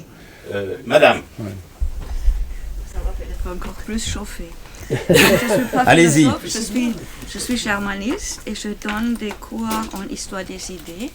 Et j'ai décidé cette année cette semestre, de prendre l'Europe. Bien évidemment, prendre le livre de Jean-Pierre Faye, l'Europe 1, qui est en lien avec ce livre. Et quand j'ai commencé à le lire, je regardais l'index. Oui, Gaulle, Charles II, 234. Une seule référence à Charles de Gaulle. Et donc, je voudrais savoir, est-ce qu'il y a plus de références à Charles de Gaulle qui sont dans le subtexte, donc il faut faire une analyse de texte pour les trouver, ou est-ce qu'il n'a vraiment pas travaillé sur les textes de Charles de Gaulle, ce qui m'étonnerait quand même. Je ne pense pas que mon père se fait l'exégèse des textes de Gaulle. Non, oui, ça c'est pas... explique beaucoup de choses. Ouais. Ça, c'est une vraie critique. Mais il parle de 58. Mais il ne peut pas tout faire, c'est vrai. Non, mais j'ai des textes. Il a une lecture assez critique de 58, ça c'est certain. Mais il n'est pas allé travailler ses textes. Par rapport à ce que tu disais sur le législatif, il y a cette idée qui est centrale chez Jean-Pierre Faye. En tout cas, moi, c'est quelque chose que j'ai toujours en tête, c'est la question de parler de la répression. C'est une différence fondamentale entre l'exécutif qui est dans l'opacité et le législatif qui est dans la visibilité.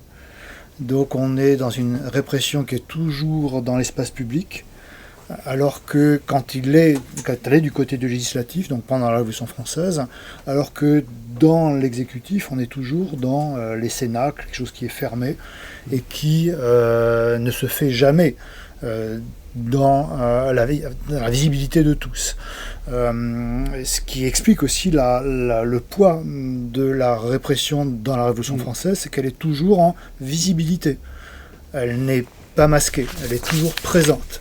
Et il est important qu'elle soit présente, parce que ça veut dire qu'on est dans la parole, l'acte du pouvoir législatif, et que l'ensemble de la population doit voir précisément ce qui se passe. Et un historien sur lequel j'ai beaucoup travaillé, qui est Albert Mathieu. Albert Mathieu, il voit la guerre de 14, il voit la République troisième du nom, et il se dit, mais c'est une république, et moi je travaille sur des sources qui me parlent de la première République, il y a deux guerres, une guerre à chaque fois. Est-ce que la guerre qu'on mène sous la Troisième République, dite républicaine, ressemble à la guerre que je vois dans mes archives de la Première République? Et ce qui le surprend le plus, c'est ça, c'est la différence qu'il y a entre une guerre qui est menée dans le cénacle du pouvoir exécutif, et, par opposition à une guerre qui est dans l'espace législatif, et où les décisions sont toujours dans l'espace public. Donc une répression qui est dans l'espace public n'est pas de même nature qu'une répression qui est du côté du pouvoir exécutif. Si je peux prendre un exemple qui n'est pas pris par Jean-Pierre Faye, parce que c'est pas une question qu'il a, mais le génocide au Rwanda. Le génocide au Rwanda, vous savez qu'au départ, ce sont les Belges qui sont les acteurs du Rwanda, et à partir de 1980, c'est la France, jusqu'en 1994 et plus. Eh bien, ce qui m'avait beaucoup frappé, c'est que d'un côté, vous avez un gouvernement belge, chrétien-démocrate, qui ne peut pas cautionner la violence qui est en train de monter au Rwanda, parce qu'ils savent que s'ils le font, ils seront renversés à Bruxelles, parce qu'ils doivent rendre des comptes législatifs. Et de l'autre, vous avez, et là, ce Mitterrand-là, il y a longtemps que Jean-Pierre Faye n'est plus du tout à ses côtés, même s'il n'a pas du tout pris position sur la question du Rwanda. Du côté, il y a, depuis la Constitution de 1958, le mythe qu'on retrouve encore aujourd'hui, d'un domaine régalien qui serait celui de l'armée, où, à l'époque particulièrement, il y a l'état-major personnel du président qui donne directement les ordres à l'armée sans même passer par les ministres. Et donc, là, il n'y a aucun compte à rendre de l'exécutif auprès du législatif. Et qu'est-ce que ça donne? Ça donne, eh bien, une France, pays des droits de l'homme, qui devient celle qui soutient un gouvernement génocidaire, celui qui va faire le dernier grand génocide du XXe siècle. Donc là, je trouve que c'est une... parce qu'il n'y a plus de responsabilité devant l'exécutif. C'est une grande actualité avec Macron. Oui, c'est pareil, on est dans l'opacité de l'exécutif aujourd'hui, très clairement, quoi. Cette idée du domaine réservé du président depuis la Constitution de 58... Sauf qu'à l'époque, la guerre, on peut la faire, tandis que maintenant... Ils se contentent de déclarer qu'on est en guerre et qu'on va mobiliser l'épargne populaire pour acheter des armes aux Américains, pour aller soutenir les nazis ukrainiens. Donc ça s'est aggravé, si tu veux. Mais effectivement, ce que nous répétons depuis longtemps, ça démarrait déjà à l'époque de Mitterrand. Et ça troublait ton père à juste titre. Ça, c'est sûr. Mais Nicole voulait poser une question. Oui. Il y a quelque chose que je ne comprends pas très bien. Parce que donc Faye était en principe contre les nouveaux philosophes, là, les BHL, les Glucksmann et compagnie. Et en même temps, il défend Solzhenitsyn. Solzhenitsyn, c'est quand même le pourfendeur des goulags russes. Il était donc anti-stalinien en plus. Mais comment...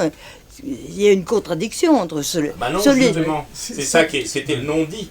C'est que la forme de totalitarisme et de langage totalitaire que nous dénonçons, cette absurdité de l'invention commune, conjointe de Arendt et Brzezinski. Oui.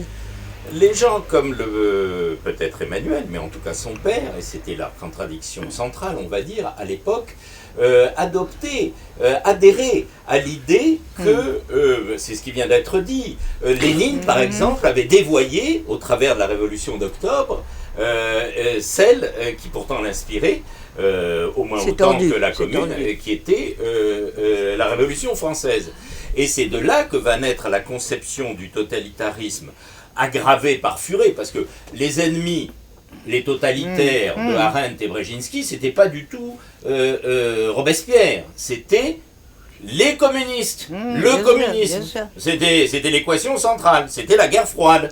Alors la manière dont ça va être francisé, adapté à notre exception culturelle française, c'est tout le mouvement qui est décrit dans le livre de Christopherson, par l'essentiel de nos intellectuels de gauche, pas absolument tous, historiens comme philosophes, mais moins les historiens évidemment que les philosophes, parce que en matière d'histoire, on a eu quand même Furet qui nous a fait le numéro dont on a parlé tout à l'heure. Donc le gros problème, la grande contradiction, c'est celle que tu soulèves là maintenant, pour nous en tout cas évidemment marxistes, vrai marxiste, convaincu, pas forcément stalinien, mais en tout cas marxiste, eh bien, c'est ça le problème, et c'est ça la question qui est posée. Alors, écoutez, je vais relater un souvenir personnel. Moi, j'étais adolescent. Vous aviez un certain nombre de dissidents qui venaient du RSS, dont notamment Victor Feinberg. Victor Feinberg, c'était un intellectuel qui avait manifesté à un moment une critique sur la place rouge. Il s'est fait casser les dents, arrêté, envoyé quelques années en hôpital psychiatrique, surdrogué, etc. Il est sorti en très mauvais état. Et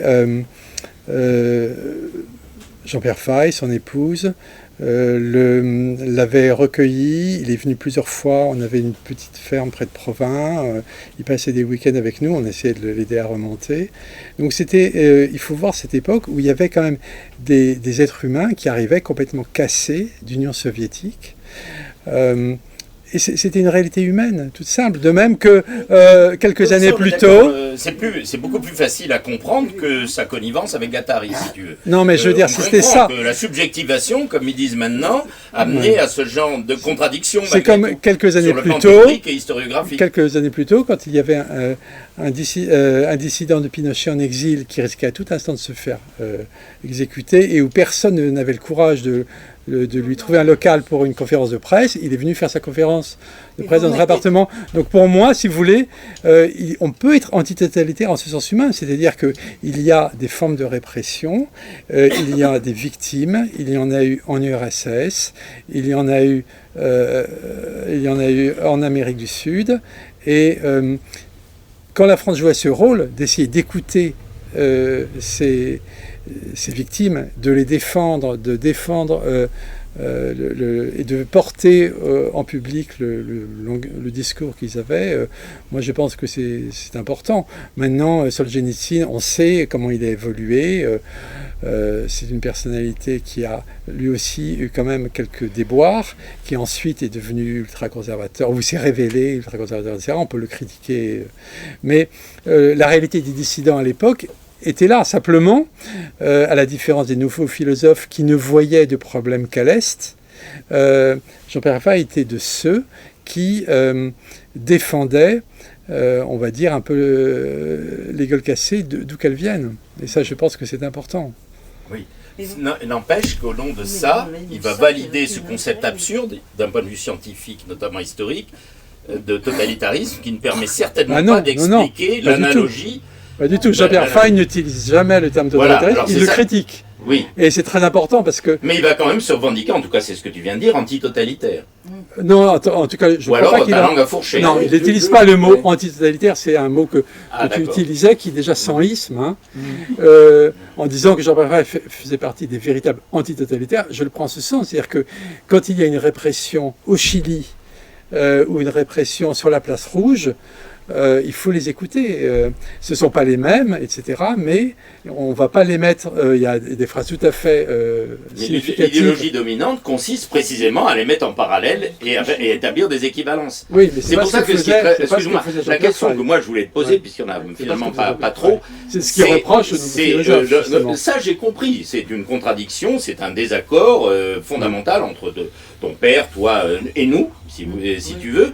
Mais je veux mettre ça en rapport avec un aspect positif, qui est que le livre qu'il écrit sur les langages totalitaires, après Klemperer, etc. Et ça, la notion de langage totalitaire, y compris chez Arendt, Heidegger ou Brzezinski, c'est le point commun. On est entièrement d'accord. Donc ça, c'est un concept qui permet de comprendre, d'interpréter un récit, une idéologie, un type de discours, une rhétorique, et qui est commune, mais absolument pas commune, c'est là que je veux dire, entre, je ne sais pas, Lénine et Pinochet ou Dieu sait quoi. Je veux dire, ça n'a absolument rien à voir. C'est pour ça que c'est une... Quand on passe de la notion de langage totalitaire, qui repose sur une analyse sérieuse, encore une fois, de rhétorique, de philologie, du discours, etc., on voit très bien comment un certain type d'idéologie, qu'on va appeler fasciste, nazisme, ce qu'on voudra, va être véhiculé, mais qui n'a strictement rien à voir avec le communisme, encore moins avec Staline, n'en déplaise à beaucoup de gens. T'as qu'à voir comment il écrit, comment il parlait, ça n'a vraiment strictement rien à voir, sans même parler de Lénine et autres. C'est-à-dire, le gros problème est là, néanmoins, encore une fois, on va refaire lisez le livre, donc la notion de langage totalitaire, encore une fois, la LTI de Klemperer, ça c'est quelque chose qui est sérieux et qui permet de comprendre et non pas de se fourvoyer dans les sornettes de l'idéologie dominante, celle de Arendt, de Brzezinski, aujourd'hui de Macron, de Dieu sait qui, qu'on nous sert à longueur de journée et de manière en plus aggravée parce que particulièrement stupide en ce moment. À aucun moment, effectivement, il n'affronte le problème, la nomenclature, la classification Arendt, Aron, qui c'est pas la même chose. Oui, oui. À aucun moment, il ne dit voilà ce qu'ils disent, voilà ce que j'en pense. Alors, non, incidemment, par exemple, il dit effectivement, par exemple, l'antisémitisme, il dit les 2 premiers chefs d'État en URSS étaient juifs, donc alors là, on n'est pas du tout dans le même univers que le nazisme. Mais à un moment, il dit, par exemple... Jean-Pierre Martin, c'est notre correcteur. Il dit attentivement tout, y compris tes livres, etc. Et ceux de ton père. Il dit par exemple, bon, je sais pas, par exemple, l'unicité du parti, le parti unique, les mécanismes de répression. Il fait la comparaison. Donc, il dit, voilà, dans les 2 systèmes, il y a des éléments qu'on peut repérer, mais il ne fait pas de façon systématique. Il ne dit pas, voilà ce que dit Arendt. On s'attendrait à ça, on se dirait, c'est une idéologie de guerre froide, Arendt, donc elle dit peut-être 1 ou 2 trucs de juste, mais l'ensemble est pollué par l'origine de ce qu'elle dit. Alors, ce que je voulais dire, c'est que... d'abord, il y a une première chose que je voulais dire au tout début, auparavant, c'est que, évidemment, je ne suis pas Jean-Pierre Fay, et je ne peux pas, je pense, répondre aussi bien qu'il le ferait s'il était là. Il y a beaucoup de points sur lesquels je suis d'accord avec lui, d'autres sur lesquels je ne suis pas, comme tout le monde. Mais j'essaye là de simplement servir l'intelligibilité de ce qu'il a voulu dire autant que je peux. Sur Hannah Arendt, il y a un article de 1973 de Jean-Pierre Fay qui est paru dans la Gazette littéraire et qui a été réédité chez Galilée avant que Galilée devienne déridien. Qui s'appelle « La critique du langage et son économie ». Donc tu peux voir cet article qui est vraiment une critique de la manière dont Arendt utilise le terme totalitarisme. Et c'est un terme, vous avez remarqué, que Jean-Pierre Fay ne prend jamais à son compte, et c'est très important. L'absence même du mot totalitarisme dans un dictionnaire politique à cette époque est déjà en soi criant. Enfin, c'est très parlant.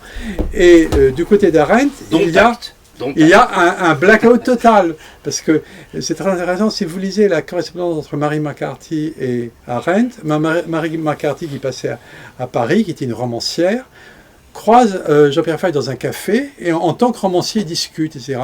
Et elle dit dans une lettre à Arendt, j'ai rencontré un intellectuel français, Jean-Pierre Fay, très intéressant, on a bien discuté, et il a écrit un livre qui s'appelle « Dans le langage totalitaire », il faudrait absolument que tu le lises, ça a l'air passionnant.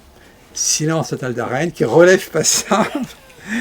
Enfin, c'est pour dire que là, il y avait une omerta complète sur ce refus de Jean-Pierre Fay d'instrumentaliser ce mot aux fins que, à juste titre, Dominique critique. Maintenant, en ce qui concerne la révolution de 1917, ce que je peux dire, moi, pour avoir écouté mon père, c'est que quand j'étais, jeune lycéen, même, il n'y a pas de collège à l'époque, mais en 4e, 3e, seconde, première, le sujet dont mon père m'a le plus parlé quand j'avais 15 ans, c'était la révolution de 17. C'était son grand problème.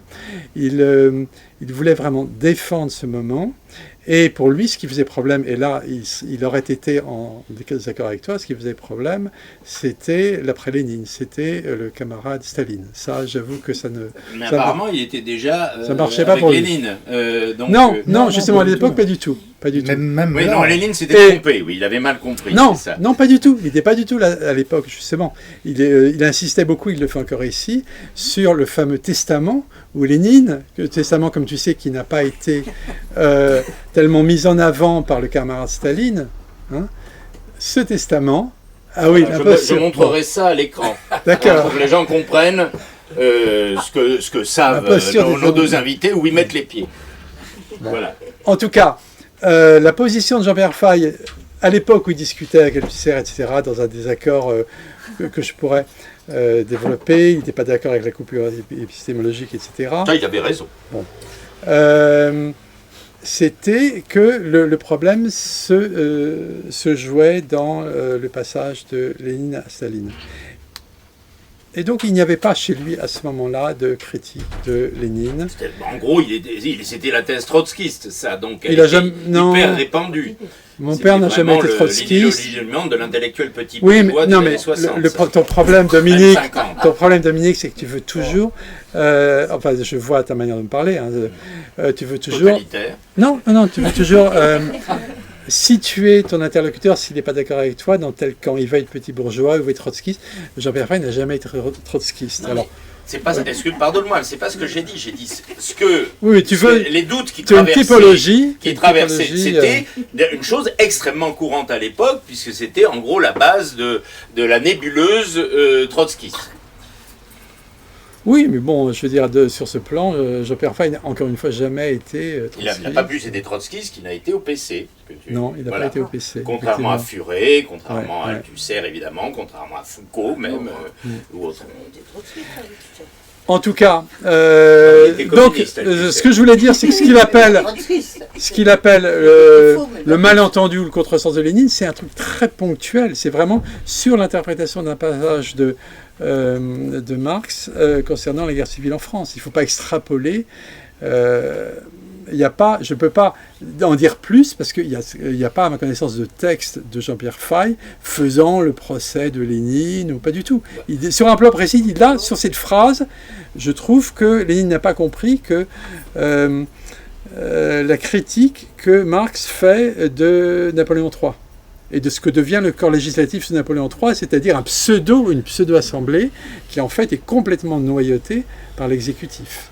Ce complément me va très bien, il n'y a pas de souci. Je pense que c'est une non, mais je veux dire, il peut très bien penser ça, sauf que la manière, j'ai sans doute mal compris, mais la manière dont tu as présenté les choses m'a amené à faire toutes les objections, c'est bien, y compris à ton père, qui sont peut-être totalement abusives et injustifiées. Non, mais c'est bien. Je suis prêt à l'admettre. Ce que j'apprécie chez toi et dans cette librairie, c'est qu'on peut avoir un discours franc, y compris dans les désaccords, ce qui n'est pas le cas un vrai débat. Un vrai débat, ce qui n'est pas le cas dans beaucoup d'endroits aujourd'hui. Où il y a des réseaux fermés, où on vous cancel dès qu'on dit quelque chose qui... Mais par contre, ce que je souhaite, c'est qu'il ne faut pas trop vite catégoriser, tu vois, ton interlocuteur en disant, je ne vais pas me dire que tu es stalinien, que l'autre est trotskiste. Je fais le contraire, c'est-à-dire que, évidemment, c'est par ironie. Les catégories, moi je conchicante, et la pensée par catégorie, je veux dire, je passe mon temps ici, ils le savent très bien, mes petits camarades, non. Je ne mets surtout pas les gens, mais j'explique que, pour comprendre le contexte, et évidemment, les objections que j'adresse, c'est pas nécessairement à ton père, c'est pour reprendre la question de Nicole, c'était la même. C'est-à-dire, il y a au minimum une contradiction dans tout ça, qui est peut-être dépassée, pas dépassée, chez ton père, j'en sais rien. On comprend très bien les raisons, y compris subjectives, y compris celles que tu as évoquées, humaines et autres.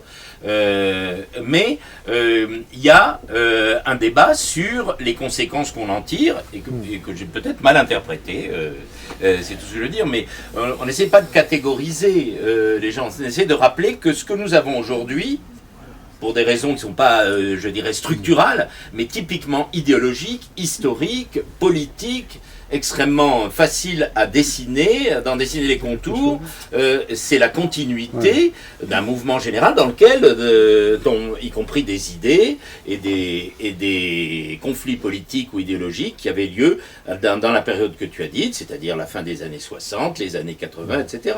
Et tu vois, Christopherson, malheureusement, ignore complètement tout ce travail d'ironie critique de Jean-Pierre Faye sur les nouveaux philosophes. Moi également.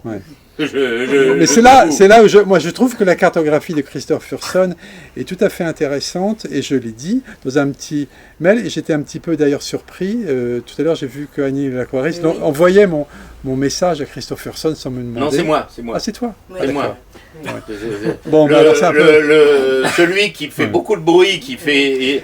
Notre mais tu vois... nous savons que vous savez que nous savons que vous savez et que bientôt tout le monde va le savoir. Et tu vois, le problème, à mon avis, la limite méthodologique du livre de Christophe Furson, c'est qu'il est trop dans la première pellicule qui est celle de la grosse caisse de résonance médiatique. Il faut aussi aller voir les intellectuels qui travaillaient un peu plus, si tu veux, dans l'arrière-plan, comme ici le narrateur qui écrit au Père Duchesne, mais qui a je veux dire, c'est vraiment un intellectuel de gauche qui ne se laisse pas avoir par ce discours qui accable Marx et en même temps glorifie Heidegger sans comprendre du tout ce qu'il est en train de faire. C'est une sorte raison pour laquelle j'ai pas dit que le livre de Christophe Furson jusqu'à maintenant était à peu près, et à ma connaissance c'était encore le seul qui permette de comprendre toute cette histoire, qui évoque à peu près tout ce que tu dis et beaucoup d'autres choses. Mais il y a des lacunes, évidemment, il y a du travail encore, et tu es ici pour combler cette lacune, et tu le fais très bien. Ainsi qu'Yannick. Je crois que tu voulais... Ainsi qu'Yannick. Simplement par rapport à la question du totalitarisme. Effectivement, c'est pas quelque chose qui est mobilisé par Jean-Pierre Fay. Alors, je sais plus si c'était dans le dictionnaire ou dans des discussions que j'avais eues avec lui. Il distinguait très clairement des systèmes totalitaires revendiqués. Donc le Totalstaat qui est théorisé par Schmitt, le Stato Totalitario qui est théorisé par Gentile, et il disait mais il n'y a pas d'équivalent du côté de Staline. Il n'y a pas de revendication de quelque chose qui serait un système totalitaire, alors que dans les deux autres dispositifs, on les revendique. Et donc on ne peut pas attribuer à Staline cette même catégorie. Donc ce que tu dis, c'est chez Jean-Pierre Fay. Non, mais voilà, je pense que vous avez clarifié ce point. D'accord. Donc, tac, oui, encore une fois. Une dernière question. Oui, allez-y. Oui. Donc je veux revenir sur ce truc qui était ça date déjà un peu, très clair sur la visibilité et l'opacité. Je ne sais pas si quelqu'un a... Enfin, j'espère. Donc, je ne sais pas si quelqu'un a observé comment on a fait chuter l'Allemagne, le gouvernement en Allemagne. Quand dernièrement? Oui. Scholz.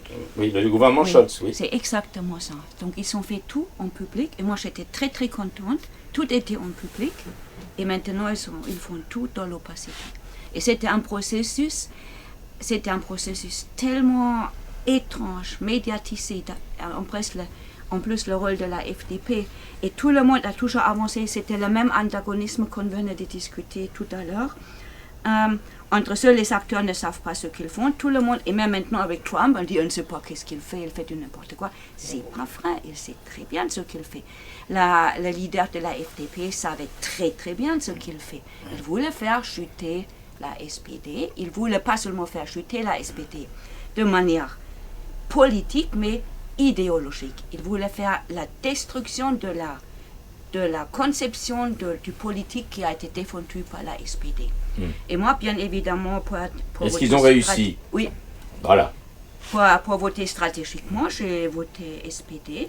Et quand j'ai vu après ce qu'ils font maintenant avec la CDU et tout derrière les portes fermées, j'ai été choquée de moi-même.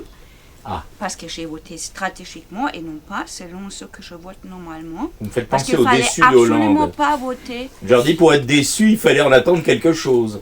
De Hollande, je pense beaucoup de bien, parce qu'elle a sauvé ma note en français. Voilà, c'est oui, QFD. Parce que vous êtes la seule ici, je pense. J'ai rien compris. Non, mais c'est très S'il y a des protestations, allez-y, mais vous êtes vraiment la seule. Hein. Non, j'ai rien compris de ces discours, mais je pouvais traduire ces discours. Oui, c'est ça l'explication. Vous n'avez pas vraiment compris ce qui se passait chez nous. Hein. Comme on n'a apparemment pas compris ce qui se passait en Allemagne. Oui, non, mais c'est très grave. C'est très grave. On a fait vraiment, et vous pouvez prendre le Deutschlandfunk, c'est l'église argentine en Allemagne. Et c'est va-et-vient. Et régulièrement, ils ont interviewé des gens de la AfD. Et dans les informations, donc ils interviewent ces gens-là. Et dans les informations, ils disent préconisé d'extrême droite et des trucs comme ça. C'est-à-dire, si on a écouté cette interview et les informations ensuite, on était dans un décalage intellectuel pas possible. Donc le Deutschlandfunk, il fait quelque chose qui est même plus destructeur. Il crée le chaos complet. Et donc pour revenir à ce que je venais de dire dans le livre sur lequel on traite ce soir, sur la page 9, on peut lire « Il trouve une actualité renouvelée avec la montée des formes inédites du fascisme en Europe et au-delà ». Et c'est pourquoi je suis tombée sur Charles de Gaulle. Parce que de Gaulle, il a compris une chose. Il a compris qu'il faut éviter à tout prix qu'une Reich germanique remonte. Ça, il a compris. Oui, mais il n'était pas le seul, je peux vous dire, à l'époque. Oui, mais il était le seul qui l'a compris à partir des textes, parce qu'il a étudié toutes ces choses-là. Il a surtout fait tout ce qu'il a pu pour empêcher ça. Mais c'est un autre débat. Et donc, pour le moment, en Allemagne, on est vraiment sur une chute. Et en France, c'est exactement pareil. En France, ça s'est dessiné le même cinéma qu'aux États-Unis. Et oui, donc là, on sait beaucoup de choses aussi, donc on apprend beaucoup de choses, mais comment on peut faire pour l'arrêter et pour ne pas devenir ensuite les historiens de notre propre époque. Pour arrêter quoi? Ce mouvement, justement, cette montée inédite de l'extrême droite. Ce que je viens de lire, je vais le relire. Oui. Oui, d'accord. Donc ça, c'est bon. Je crois qu'on va laisser le dernier mot à nos invités, sauf s'il y a d'autres questions à propos de ça. Est-ce qu'on peut faire barrage assez? Oui. J'ai compris la question, donc elle est claire, là, elle est devenue assez claire et en rapport direct, effectivement, avec le livre. Alors, il y a un point du livre de Jean-Pierre Fay dont je voulais dire un mot quand même, parce que c'est très important pour l'époque. C'était le traumatisme qu'il a connu lorsqu'il a vu que Chomsky préfaçait un livre en défense de Forisson. Ça a été extrêmement dur. Et il a essayé de convaincre Chomsky d'enlever son texte. Chomsky lui a envoyé un télégramme disant « Ok, vous m'avez convaincu », mais finalement, il est revenu sur ce... Et il a présenté Forisson comme une sorte de libéral. Il n'a absolument pas perçu les problèmes que posaient les discours négationnistes, leur dimension destructrice. Donc ça a été un peu la fin, on peut dire, de la relation entre le travail de Jean-Pierre Fay sur les langages totalitaires et la linguistique chomskienne. Pour lui, il y avait un point aveugle chez Chomsky. C'était vraiment étonnant de voir qu'il n'arrivait pas à comprendre le type de virulence et de destruction qui était à l'œuvre dans ces discours négationnistes. La problématique de Chomsky, enfin, on va pas... Ouais. On va revenir sur le livre, c'était ce qui est d'actualité, c'est le fameux free speech. Oui, mais c'est plus que ça. C'est-à-dire, oui, non, mais je sais bien, le débat et tout ça, mais au départ, il est quand même américain. Oui, au départ, c'est ça, bien Chomsky. sûr. On peut dire beaucoup de bien d'ailleurs de Chomsky, on en dit souvent ici, mais il a ses limites, c'est un anard, c'est pas un marxiste, etc. C'est un rebelle, on va dire, c'est un positiviste en plus, héritier de la philosophie anglaise, toute cette ligne de pensée, donc sa conception de la liberté, c'est assez typiquement libéral aussi. Donc Chomsky, lui, adhère à ces idées générales de la révolution américaine, là, pour le coup, c'est-à-dire le fameux free speech convoqué aussi bien par Elon Musk que par Trump, contre leurs adversaires supposément libéraux, défenseurs des libertés, et qui passent leur temps à censurer tout le monde à l'heure actuelle. Donc, c'était ça qui était le problème et l'origine de l'erreur. Je suis d'accord avec toi et avec ton père, manifestement. Mais pour lui, c'était un vrai dilemme. Je veux dire, c'est pour ça que je veux pas. Moi, je suis tout à fait partisan de la loi Guesso, je la défends, etc. Je ne sais pas du tout s'il a réussi cette position. Il est extrêmement... ça a été un déchirement, parce que ce rapport à la pensée de Chomsky était un rapport vraiment très important. Et là, il y a eu quelque chose, un point de rupture. Il y a eu plusieurs points de rupture, évidemment. Il y a eu aussi le point de rupture avec le mitterrandisme, etc. Mais il y aurait beaucoup de choses à... Pour répondre quand même à la question, est-ce qu'on peut trouver... En fait, c'est tout ce que tu viens de dire, toute la problématique qui traverse, y compris avec toutes ces contradictions, tous ces dilemmes, etc. La préoccupation majeure du travail de ton père, c'est ce résultat qui est la résurgence, non pas du totalitarisme, parce que ça ne veut rien dire, mais du fascisme purement et simplement, de la forme bourgeoise la plus la plus grave, la plus profondément néfaste de l'ordre bourgeois et de l'organisation des gouvernements et de la politique, qui est le fascisme. Donc, dans la mesure où justement les contradictions qu'a vécues, on vient d'en parler, ton père, au travers de la déception qu'il a eue pour aussi bien Mitterrand que Chomsky, etc. Est-ce que la question reste pendante et quelle est la contribution de ton père à ce moment-là? Parce que je pense qu'il y en a eu. Disons que dans les années... pour combattre ça. Dans la deuxième moitié des années 80 et dans la suite, il va se battre pour une conception de l'Europe qui n'est pas exactement celle qui se joue aujourd'hui, avec cette idée de mettre tous les budgets dans une remilitarisation à outrance. Réarmer l'Allemagne quand même. Il n'y avait pas que De Gaulle qui aurait trouvé que c'était une très mauvaise idée. Mais c'est vrai que c'est le bon côté. Enfin, c'est dans ce sens que la première remarque de Madame me paraissait très légitime. Oui, c'est-à-dire que effectivement cette idée d'une Europe fort différente de ce qu'elle est devenue nous tire vraiment vers les conceptions gaulliennes. A priori. Et pourtant, tu me dis, il ne s'intéresse pas à De Gaulle. Non, mais ce que Jean-Pierre avait vu quand même dans la Constitution de 58, c'était ce point aveugle dont on a vu, à mon avis, c'est presque une question juridique. À partir du moment où vous indiquez qu'il y a une sorte de domaine régalien, un domaine réservé du président de la République qui peut déclarer la guerre sans avoir à rendre des comptes avant un mois au Parlement élu, c'est extrêmement problématique. Et oui. au moment du Rwanda, ça a été dramatique. Là où prudemment les Belges ça avait commencé bien avant le Rwanda. Souviens-toi de Giscard, Colvézi, oui, etc. C'est ça. C'est-à-dire, mais ça fait longtemps que les Belges c'est un péché original disqualifiés. Ça, c'est un péché original belge. C'est un péché original de la Constitution de 58. Et ça, de même que, si vous voulez, le fameux article 16 que certains disent, l'article 16, on sait comment il a été plagié par une série de constitutions africaines, dans un sens qui a permis à des potentats africains d'asseoir leur pouvoir, alors purement exécutif, alors là au détriment du législatif, ce qui n'a pas été, évidemment, il y a des contre-pouvoirs en France. Il y a le Conseil d'État, il y a quand même le Conseil constitutionnel avec tous ses défauts, mais quand même il existe. Je vais pas. Là, c'est important de se souvenir que Jean-Pierre Faye a fait tout d'abord des études de droit, et c'est pour ça qu'il a tellement vu l'importance du Conseil d'État à la fin du XIXe siècle. Il y a aussi des dimensions juridiques. Disons que nous sommes avec Yannick Bosque un historien et un philosophe pour pouvoir un peu parler de manière cohérente du travail tellement pluriel de Jean-Pierre Faye. On aurait gagné à avoir aussi un troisième larron qui aurait pu être un juriste. Oui, tout à fait. Oui. Tout à fait. Non, mais sur la question du langage, ce que je disais d'emblée, on